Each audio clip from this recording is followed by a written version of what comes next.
तो अटल आवासीय परीक्षा का पिछले वर्ष का प्रश्न पत्र है कक्षा 9 का, और ये मैथ्स का सेक्शन है 35 क्वेश्चंस का। इसको हम शुरू कर रहे हैं। पहला क्वेश्चन है 99 स्क्वायर माइनस 98 स्क्वायर का मान क्या है। इस तरह के जो भी क्वेश्चन होंगे उनमें ज्यादा से ज्यादा कोशिश करना सरल समीकरणों का प्रयोग करने का।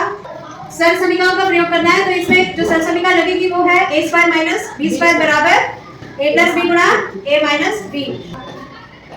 99 स्क्वायर माइनस 98 स्क्वायर को हमें लिख देना है 99 प्लस 98 गुणा 99 माइनस 90। ठीक है, तो ये हो जाएगा 197, क्योंकि 100 में से 2 घटेगा और 100 में से 1 घटेगा, यानी टोटल 200 में से 3 घट रहा है। 197 हो गया गुणा 99 में से 98 गया 1, तो ये हमारा निकल आएगा 197। इसका आंसर बी हो जाएगा। ठीक है, अगला क्वेश्चन है प्रत्येक परिमेय संख्या है, तो इसका आंसर वास्तविक संख्या, क्योंकि वास्तविक में परिमेय अपरिमेय दोनों आता है। ठीक है, तो सारी परिमेय संख्याएं वास्तविक संख्या में इंक्लूडेड होती हैं। ठीक है, अगला है यदि एक संख्या को दोगुना कर दिया जाए तो निम्नलिखित में से सत्य कथन। अब एक संख्या हम मान लेते हैं 2 है, जिसको दोगुना कर देंगे हम, आ गया हमारा 4। तो पहला क्या है, इसका घन, दिए गए संख्या के घन का दोगुना होगा, यानी 4 का अगर घन लेते हैं हम, तो क्या यह दी गई संख्या के घन का दोगुना होगा, ये चेक करना है ना। तो 2 का घन 8 होता है, 8 गुना 16 होता है, तो ये गलत हो जाएगा, है ना। दूसरा है इसका घन दिए गए संख्या के घन का 3 गुना होगा, तो दिए गए संख्या के घन का अगर 3 गुना हम लेंगे तो क्या आएगा 8 3 24, ये भी गलत है। तीसरा स्टेटमेंट है इसका घन दिए गए संख्या के घन का 6 गुना होगा, अगर 2 क्यूब में हम 6 का गुना करते हैं तो 8 6 48, ये भी गलत होगा। लास्ट है इसका घन दिए गए संख्या के घन का 8 गुना होगा, तो 2 घन अगर 8 गुना कर देते हैं तो हम 8 8 64, ये हमारा आ जाता है 4 क्यूब के बराबर। 4 4 16, 16 4 64। ठीक है, तो इसका आंसर हो जाएगा बी। कौन सा आंसर होगा? बी। ठीक है, अगला है संख्या पाई है, इसका आंसर है अपरिमेय संख्या। उसके बाद है 4 घड़ियां क्रमशः 6 सेकंड, 8 सेकंड, 12 सेकंड और 18 सेकंड के समय अंतराल पर बजती हैं। यदि वे सभी एक साथ 12 बजे बजी हो तो 6 मिनट के समय अंतराल में वे कितनी बार एक साथ बजे। इसके लिए हम पहले इन सारी संख्याओं का लसा निकालेंगे। क्या करेंगे? 6 8 12 और 18 का जब लसा निकालेंगे तो हम 2 से भाग देना शुरू करेंगे। ठीक है, 2 3 6, 2 4 8, 2 6 12, 2 9 18, फिर 2 से देंगे 2 2 4, 2 3 6, उसके बाद फिर 2 से एक बार 3 1 3 9, उसके बाद 3 से, और यहाँ भी 1 आ गया और यहाँ आ गया 3, फिर एक बार हम 3 से लेंगे और सारे 1 आ जाएंगे। तो ये 2 2 4 2 8 और 3 3 9 8 9 का 72 इसका लसा आ गया, यानी कि ये घड़ियां जो है चारों घड़ियां हर 72 सेकंड के बाद एक साथ बजती हैं। तो 6 मिनट में कितनी बार बजेंगी, तो उसके लिए हम अगर 72 का पहाड़ा पढ़ेंगे या गुणा करेंगे 1 से 2 से 3 से 4 से, देखते हैं कितने में 360 या उसके आसपास उसके जस्ट पहले का नंबर आता है। ठीक है, तो गुना तो होगा नहीं, अगर 4 गुना करते हैं तो भी नहीं होगा, है ना। तो 72 में जो 5 का गुणा किया जाता है तो हमारा आता है 360। ठीक है, 5 2 10 और 5 7 35 1 36। तो यहाँ चारों घड़ियां एक साथ कितनी बार बजेंगी? 5 बार बजेंगी। कितने अंतराल में? 4 मिनट के अंतराल में। ठीक है, अगला क्वेश्चन है 2 संख्याओं का लसा उनकी मात्रा का 28 गुना है, उनकी लसा और मात्रा का योगफल 1740 है। यदि उनमें से एक संख्या 240 है तो दूसरी संख्या क्या होगी? सबसे पहले हम देखते हैं कि हमें लसा और मात्रा का योगफल कितना दिया है। लसा प्लस मात्रा बराबर कितना है? 1740 दिया है। और हमें एक और चीज दी है कि 2 संख्याओं का लसा उनके मात्रा का 28 गुना है, तो लसा मात्रा का 28 गुना है, यानी कि लसा की जगह पर हम 28 मात्रा लिख सकते हैं। लसा की जगह पे क्या लिख सकते हैं? 28 मात्रा, यानी 28 गुना मात्रा प्लस एक और मात्रा आ गया ये समीकरण के अनुसार। ठीक है, तो 28 मात्रा प्लस मात्रा, यानी कि 28 मात्रा में एक और मात्रा जुड़ेगा, कितना हो जाएगा? 29 मात्रा हो गया। हाँ, तो ये हो गया 29 मात्रा बराबर 1740, और मात्रा बराबर कितना हो जाएगा? 1740 बटा 29। अब 29 से 1740 को भाग देके बताओ कितना आएगा। तो 1740 को जब 29 से भाग दिया जाता है तो कितना आता है? 60, है ना। तो तो इसमें क्या है, लसा और मसा का योगफल हो गया। यदि उनमें से एक संख्या 240 है, हम लगाएंगे फॉर्मूला मसा गुणा लसा बराबर पहली संख्या गुणा दूसरी संख्या। ठीक है, ये फॉर्मूला लगेगा। इसमें मसा का मान हम कितना रखेंगे 60 गुणा, हमसे पूछा गया है इसमें एक संख्या दी और दूसरी संख्या पूछी है, और लसा कितना है 28 गुना मसा है ना, लसा कितना दिया था 28 गुना मसा, तो मसा में ही हम 28 का गुणा कर देंगे तो ये हमारा लसा हो जाएगा। और एक संख्या हमको दी है 240, दूसरी संख्या हम मान लेते हैं n2। ठीक है, अब इन तीनों का हम आपस में गुणा करके और 240 से जब भाग दे देंगे, यानी 60 गुणा 28 बटा 240, तो हमारा दूसरी संख्या निकल आएगा। अब इसको भाग देके बताओ, काट के बताओ कैसे कटेगा। ये जीरो कट जाएगा, एक जीरो ऊपर एक जीरो नीचे कटा है ना। 6 4 से 24 होता है, तो यहाँ 4 आ गया, एक 6 कट गया, यानी एक 60 पूरा कट गया है ना। और 4 से 60 को काटो या 28 को काटो, किसी को भी काटो, तो 4 बचा 4 7 जा 28, 4 से 28 हो गया ना। तो ऊपर हमारा बच गया 7 गुणा 60, यानी 60 में 7 का गुणा करेंगे कितना आएगा 420। 7 6 42 और एक जीरो है, तो 420 बराबर हो जाएगा हमारा दूसरी संख्या। इसमें ऑप्शन है 420 का ठीक है। करता है प्रणव उसी काम को 10 दिन में करता है। आशु, प्रणव और रामू तीनों मिलकर उस काम को 5 दिन में पूरा कर सकते हैं, तो रामू उस काम को कितने दिन में करेगा। अब आशु को हम मान लेते हैं 1। ठीक है, आशु एक काम को कितने दिन में करता है, कितने दिन में 12 दिन में, है ना 12। तो एक दिन का, यानी एक दिन में आशु का काम कितना होगा 12 का एक भाग। अगर 12 दिन में उस काम को पूरा कर रहा है तो एक दिन में 12 का एक भाग करेगा ना, उस पूरे काम को 12 बराबर भागों में बांटा जाएगा, है ना। तो हर दिन उसका काम 1/12। ठीक है। दूसरा है प्रणव, उसी काम को 10 दिन में करता है। प्रणव हमने मान लिया 3, कितने दिन में करता है 10 दिन में। अब एक दिन में प्रणव का काम कितना हुआ, अगर उस काम को 10 दिन में कर रहा है तो एक दिन का उसका काम कितना होगा 1/10, कितना हो जाएगा 1/10। और तीसरा लड़का जो है रामू, उसका अलग से नहीं दिया गया है कि वो कितने दिन में काम कर रहा है, लेकिन ये बताया है कि आशु, प्रणव और रामू मिलकर जब काम करते हैं तो उसी काम को 5 दिन में कर देते हैं। तो हम लिखते हैं Ashu plus Pranav plus Ramu, total time कितना लेते हैं 5 दिन। कितना लेते हैं 5 दिन। तो A plus P plus R का एक दिन का काम कितना होगा 1/5, कितना हो जाएगा 1/5, तीनों का मिला के। ठीक है, अब तुमसे क्या पूछा है, रामू उस काम को कितने दिन में करेगा। अब रामू का काम तुमको निकालना है, तो हम क्या करेंगे, इसको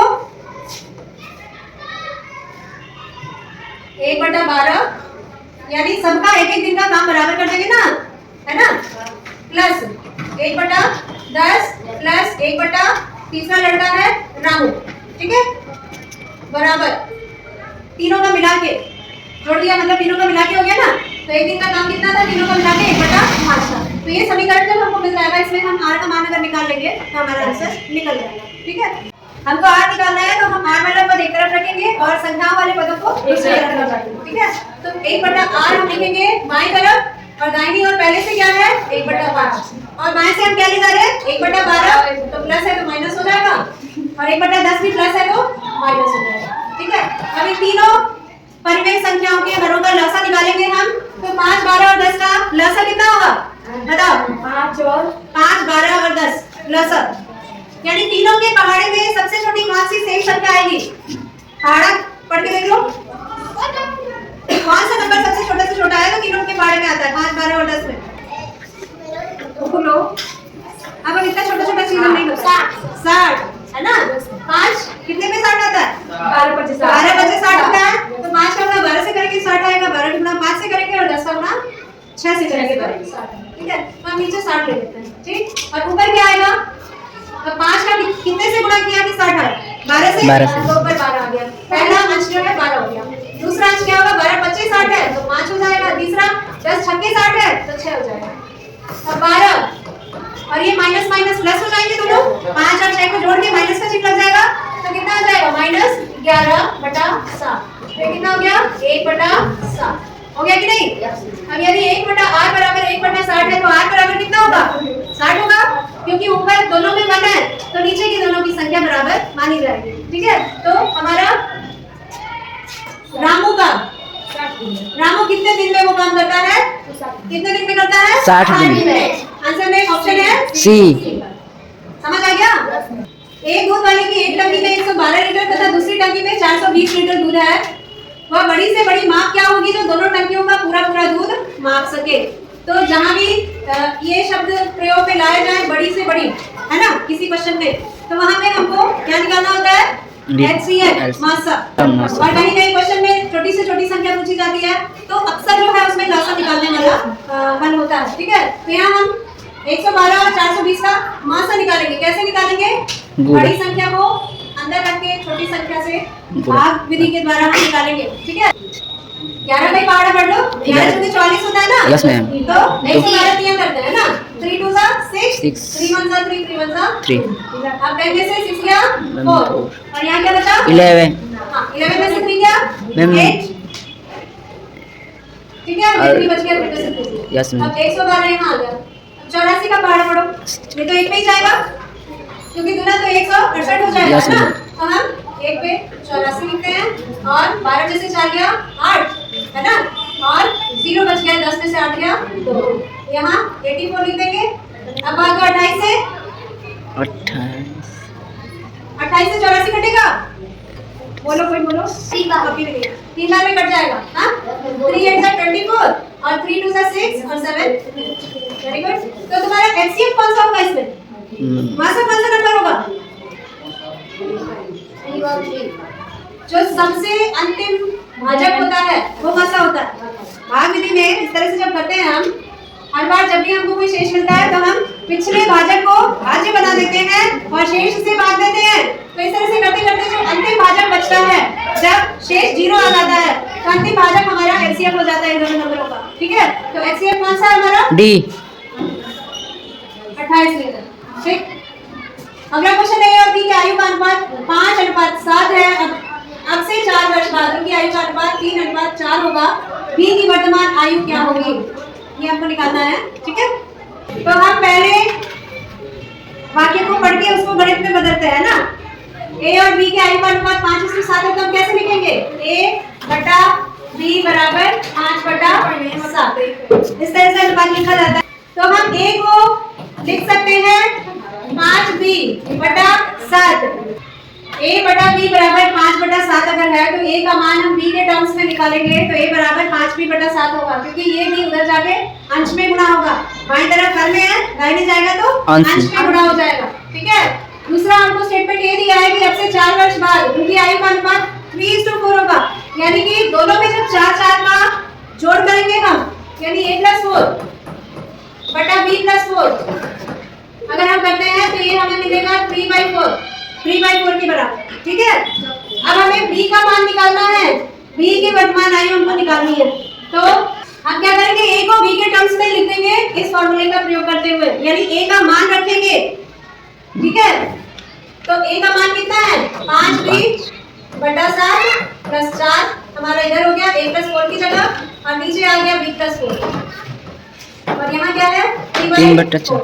ठीक है, अब इसमें वज्र गुणन विधि का प्रयोग करते हुए हम B+4 को 3 से गुणा करेंगे और 5B/7 + 4 को 4 से गुणा करेंगे। ठीक है, तो ये 4 इधर गुणा हो जाएगा, 4 से गुणा करेंगे 5B/7 + 4 का, और उस तरफ क्या है 3 है और गुणा B+4 हो जाएगा।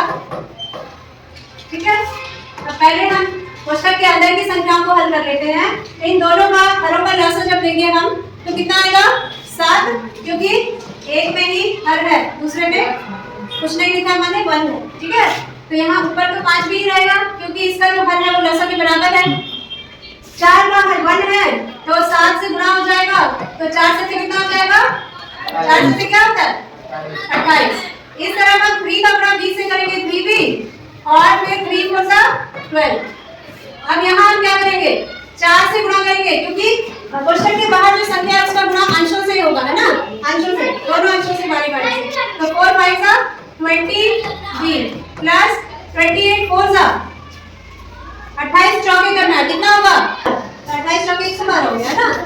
तो ये हो जाएगा 112 - 7 बराबर 3 प्लस 12। अब यहाँ 20 भी है और प्लस 112 बराबर, अब इस 7 को उधर ले जाएंगे तो पूरे दोनों पदों से गुणा हो जाएगा। तो ये हो जाएगा 21 20 7 3 21 प्लस 12 7 84 12 7 84।